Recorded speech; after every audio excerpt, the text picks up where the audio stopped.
ونستغفره ونعوذ بالله من شرور أنفسنا وسيئات أعمالنا من يهده الله فلا مضل له ومن يضلله فلا هادي له أشهد أن لا إله إلا الله وحده لا شريك له وأشهد أن سيدنا محمدا عبده ورسوله اللهم أما بعد قال الله تعالى في كتابه الكريم يا أيها الذين آمنوا اتقوا الله حق تقاته ولا تموتن إلا وأنتم مسلمون يا أيها الناس اتقوا ربكم الذي خلقكم من نفس واحدة وخلق منها زوجها وبث منهما رجالا كثيرا ونساء واتقوا الله الذي تساءلون به والأرحام إن الله كان عليكم رقيبا يا أيها الذين آمنوا اتقوا الله وقولوا قولا سديدا يصلح لكم أعمالكم ويغفر لكم ذنوبكم ومن يطع الله ورسوله فقد فاز فوزا عظيما أما بعد hadirin sidang jemaah rahimani wa rahimakumullah. Khatib mengingatkan kepada diri khatib pribadi juga hadirin semuanya untuk meningkatkan keimanan dan ketakwaan kepada Allah Subhanahu wa taala. Keimanan yang akan bertambah dengan ketaatan, ketakwaan dan akan berkurang dengan kemaksiatan kepadanya. Dan juga tak lupa khatib mengajak hadirin semuanya untuk memperbanyak salawat kepada baginda Nabi Muhammad SAW, yang mana hanya dengan sekali saja bersalawat kepadanya maka Allah Subhanahu wa taala akan memberikan balasan berupa 10 salawat kepada orang yang bersalawat tersebut, di mana baginda Nabi SAW mengatakan man shalla alayya salatan sallallahu alaihi biha asyra. Siapa saja yang bersalawat kepadamu dengan 1 kali salawat maka Allah Subhanahu wa taala akan membalaskan kepadanya berupa 10 salawat. Apa yang dimaksud dengan salawat Allah Subhanahu wa taala kepada hamba? Sebagian ulama mengungkapkan bahwasanya yang dimaksud dengan salawat Allah Subhanahu wa taala kepada hamba adalah rahmat. Maka ketika seseorang melantunkan 1 kali salawat saja kepada baginda Nabi Muhammad SAW, maka dia telah memperoleh 10 rahmat, 10 kasih sayang dari Allah Subhanahu wa taala. Siapa di antara kita yang tidak membutuhkan kasih sayang rahmat Allah Subhanahu wa taala? Kita bisa makan dengan penuh kenikmatan dengan lauk yang sederhana, itu adalah rahmat dari Allah Subhanahu wa taala.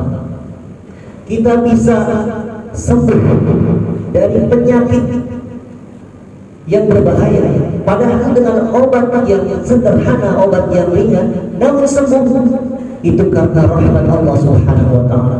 Kita masih bisa tersenyum di saat musibah datang, tidak bukan karena rahmat Allah Subhanahu wa taala.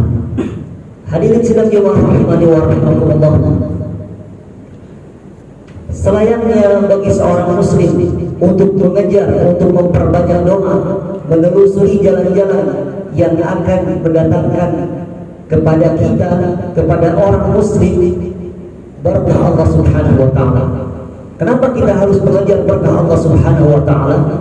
Karena keberkahan itu apabila menempel ada pada sesuatu, maka sesuatu tersebut akan menjadi banyak.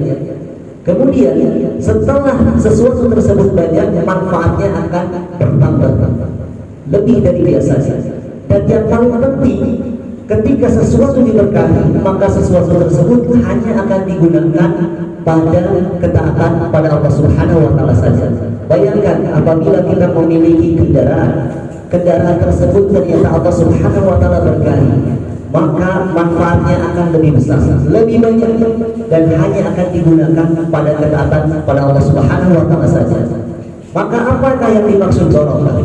Sebagian ulama mengungkapkan bahwasanya barokah adalah thubutul khairil ilahi fi syai', adanya kebaikan dari Allah Subhanahu wa taala pada sesuatu.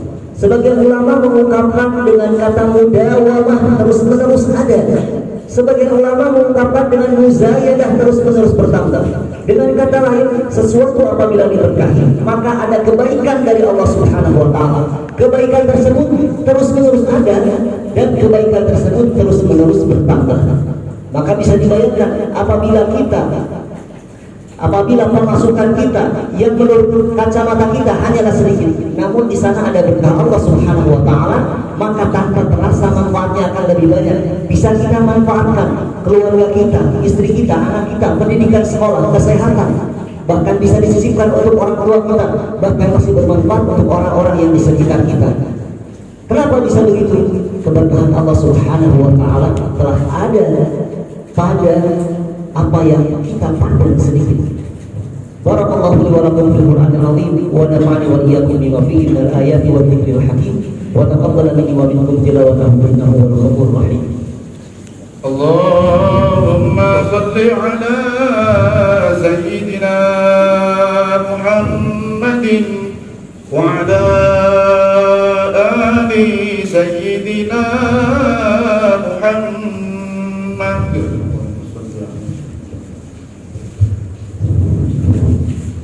Alhamdulillah hamdan katsiran thayyiban mubarakan bihi kama yuhibbu rabbuna wa yardah. Wa asyhadu an la ilaha illallah wahdahu la syarika lah wa asyhadu anna Muhammadan 'abduhu wa rasuluh.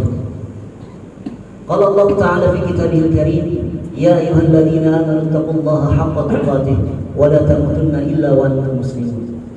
Hadirin sidang jemaah rahimani wa rahimakumullah, mengenai keberkahan ini marilah kita simak kisah Sayyidina Abu Bakar radhiyallahu ta'ala, di mana Sayyidina Abu Bakar ketika itu memiliki tamu atau beberapa tamu. Namun ketika itu beliau bersama Nabi sallallahu alaihi wasallam, sedang bersama Nabi sampai petang. Ketika petang beliau pulang menemui istrinya dan berkata, "Apa yang telah kau sajikan kepada tamu kita?" Maka istrinya menjawab, "Aku telah menyajikan makanan." Namun tamu tidak mau menyantapnya. Maka Abu Bakar radhiyallahu ta'ala anhu, Sayyidina Abu Bakar, singkat cerita, marah, kesal. Mengapa? Karena tamunya tidak mau mengambil haknya sebagai seorang tamu. Maka Abu Bakar, Sayyidina Abu Bakar radhiyallahu ta'ala anhu pun bersumpah tidak akan memakan makanan tersebut. Istrinya pun bersumpah tidak akan memakan makanan tersebut. Tamunya pun bersumpah tidak akan memakan makanan tersebut sampai Sayyidina Abu Bakar radhiyallahu ta'ala anhu memakannya terlebih dahulu. Kemudian beliau tersadar dan meminta agar makanannya didatangkan. Sayyidina Abu Bakar mengatakan, "Ka'anna hadhihi minasyaitan." Seolah-olah ini dari syaitan. Datangkan makanan tersebut. Makanan tersebut didatangkan. Kemudian beliau pun melahap. Istrinya pun memakannya dan tamu pun menyantapnya, menikmatinya. Kemudian anaknya pun, bahkan anaknya pun memakannya. Namun apa yang terjadi? Ternyata anaknya berkata, "La yarfa'una luqmatan illa raba bil asfaliha." Tidaklah mereka menyantap makanan kecuali makanan tersebut banyak dari bawahnya, tambah banyak. Jumlahnya bertambah banyak. Sampai istrinya pun mengatakan, "Innahal an la aktsara min qabli an naqul." Sesungguhnya sekarang ini lebih banyak dari sebelum kita makan. Makanannya ternyata lebih banyak daripada ketika sebelum dimakan. Bahkan diriwayatkan sebagian makanan tersebut diberikan kepada baginda Nabi sallallahu alaihi wasallam. Itulah keberkahan. Begitu pula kisah Ibunda Aisyah radhiyallahu taala anha, di mana Ibunda Aisyah pernah mengatakan, "Laqad tuwfiya Rasulullah sallallahu alaihi wasallam." Sungguh Rasulullah sallallahu alaihi wasallam telah wafat. Wa ma fi rabbin li min syai'in akalahu dukari illa ba'du sya'ir fi rafin. Rasulullah sallallahu alaihi wasallam telah wafat dan tidak ada di rangku ini sesuatu yang bisa dimakan yang ditinggalkan Nabi kecuali beberapa gandum saja di rangku ini. Fa akaltu minha hatta tala alayya, maka aku pun makan darinya, dari gandum tersebut yang disangkakan hanya sedikit sampai beberapa waktu lama.